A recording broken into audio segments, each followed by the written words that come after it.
siang. Shalom. Shalom.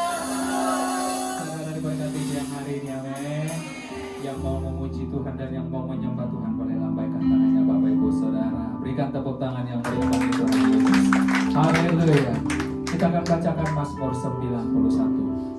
Dalam lindungan Allah, orang yang duduk dalam lindungan yang maha tinggi dan bermalam dalam naungan yang maha kuasa akan berkata kepada Tuhan, tempat perlindunganku dan kubu pertahananku, Allahku yang kupercayai. Sungguh Dia akan melepaskan engkau dari jerat penangkap burung, dari penyakit sampar yang busuk. Dengan kepaknya Ia akan melindungi engkau, di bawah sayapnya engkau akan berlindung. Kesetiaannya ialah perisai dan pagar tembok. Engkau tak usah takut terhadap kedahsyatan malam, terhadap hama yang terbang di waktu siang, terhadap penyakit sampar yang berjalan di dalam gelap, terhadap penyakit menular yang mengamuk di waktu petang. Walau 1000 orang berbaris di sisimu dan 10.000 di sebelah kananmu, tetapi itu tidak akan menimpamu. Engkau akan menontonnya dengan matamu sendiri dan melihat pembalasan terhadap orang-orang fasik. Sebab Tuhan ialah tempat perlindunganmu, yang maha tinggi telah kau buat tempat perteduhanmu. Malah akan tidak menimpa kamu, dan tulah tidak akan mendekat kepada kemahmu. Sebab malaikat-malaikatnya akan diperintahkannya kepadamu untuk menjaga engkau di segala jalanmu. Mereka akan menatang engkau di atas tangannya, supaya kakimu jangan terantuk kepada batu. Singa dan ular tedung akan engkau langkahi. Engkau akan menginjak anak singa dan ular naga. Sungguh hatinya melekat kepadaku, maka aku akan meluputkannya. Aku akan membentenginya, sebab ia mengenal namaku. Bila ia berseru kepadaku, aku akan menjawab. Aku akan menyertai dia dalam kesesakan. Aku akan meluputkannya dan memuliakannya. Dengan panjang umur akan kukenyangkan dia, dan akan kuperlihatkan kepadanya keselamatan daripada keberikan pertolongan kepada Ibu kita. Mari kita tundukkan kepala bersama-sama berdoa di hadapan Tuhan. Terima kasih Tuhan Yesus buat ibadah kami yang kedua. Kami percaya ketika Engkau melawat kami di ibadah yang pertama dan di ibadah yang kedua juga Tuhan akan melawat kami, bahwa kami masuk dalam hadirat-Mu untuk memuliakan Engkau ya Bapa. Sehingga Tuhan lewat puji-pujian kami, penyembahan kami sungguh berkenan di hadapan-Mu ya Tuhan. Terpujilah Engkau, kami siap memuliakan Engkau. Di dalam nama Tuhan Yesus Kristus kami sudah berdoa dan mengucap syukur. Haleluya. Amin. Silakan duduk Bapak Ibu Saudara, kita tetap dalam hadirat Tuhan.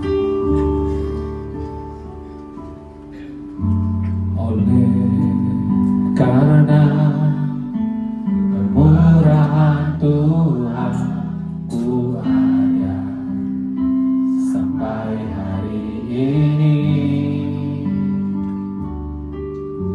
Oleh karena kebaikan Tuhan, janji-Mu terjadi bagiku. Ku sembah Kau Tuhan, ku mengangkat tanganku, selamanya Kau ajaib bagiku.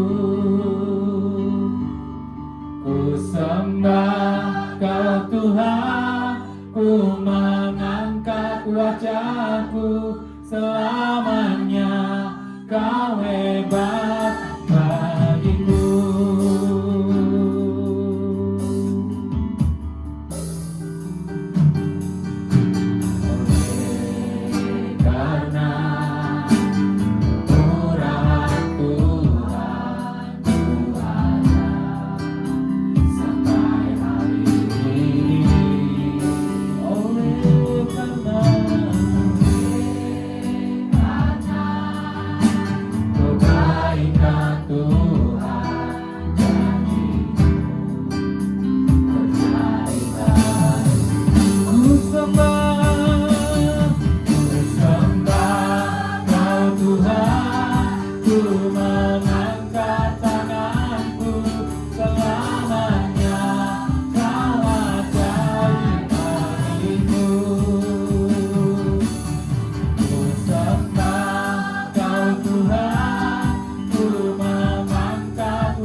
sembah Kau Tuhan, ku mengangkat tanganku selamanya. Kau ajaib bagiku. Ku sembah Kau Tuhan, ku mengangkat wajahku selamanya. Kau hebat bagiku. Ma Tuhan katakan ku sembah. Ku sembah kami sembah Kau Tuhan.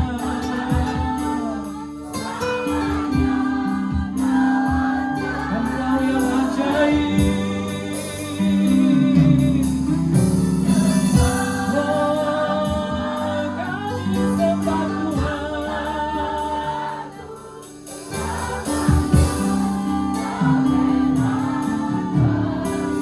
Sekali lagi jemaat Tuhan ku sembah.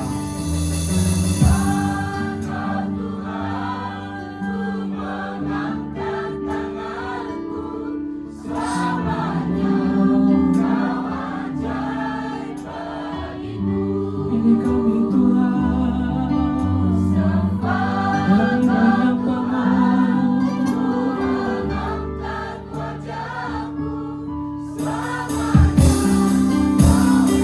bersama-sama.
Haleluya.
pujian, sebab Kau layak.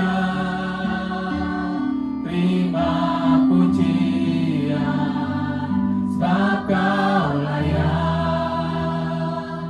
Ku agungkan Yesus, Raja di atas segala raja, sebab Kau layak, sebab Kau layak. Terima pujian, sebab Kau layak. Terima pujian, sebab Kau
bersyukur karena nama-Mu ya Tuhan.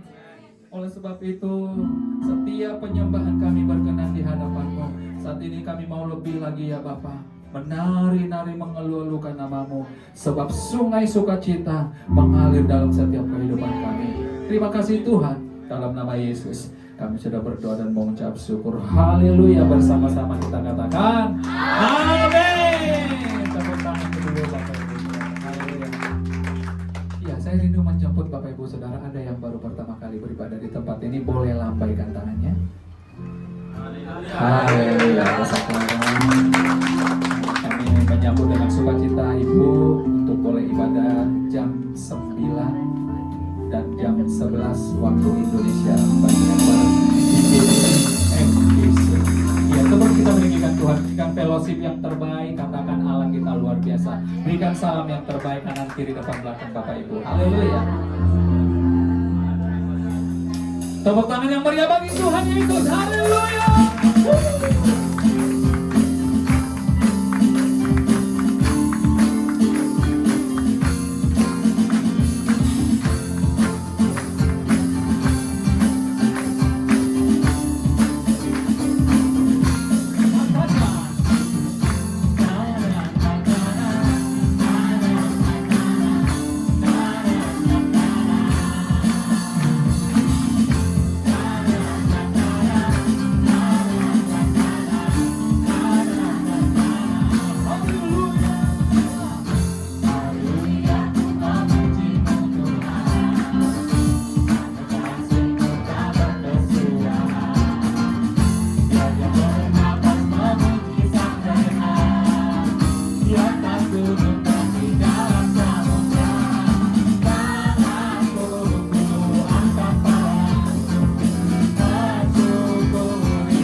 Allah kita Allah yang ada kuasanya. Amin. Sekali lagi tepuk tangan bagi Tuhan Yesus.